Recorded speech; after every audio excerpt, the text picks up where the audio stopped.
បាទជំរាបសួរពុកម៉ែបងប្អូនប្រិយមិត្តបាទនេះគឺពុកម៉ែបងប្អូនឃើញហើយណាហ្នឹងហើយពេលបលឹមឡើងពោះតទេហើយយើងឈឺចល័កដៃចល័កជើងមិនថាស្លាក់ឆ្អឹងជើងឆ្អឹងដៃនៅកន្លោះកលៀនណាទេពុកម៉ែបងប្អូនគឺ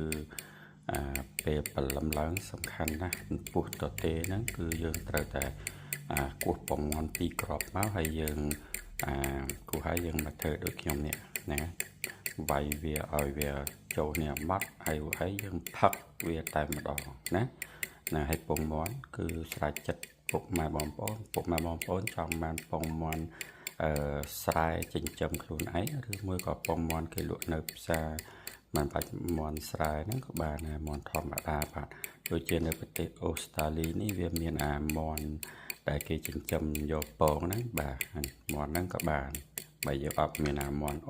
ពងមាន់ original បាទអូខេវីដេអូនេះមានប៉ុណ្្នឹងហើយអានេះជួយការចែករំលែកទៅដល់ពុកម៉ែបងប្អូនផ្សេងផងបាទដើម្បីឲ្យគាត់ដើររួចហើយ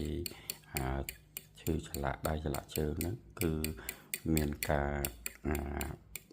ជាសះស្បើយឡើងវិញបាទហើយដើរព្រិលតែម្ដងបាទអូខេហ្នឹងហើយជួយ share ផងបាទបាយ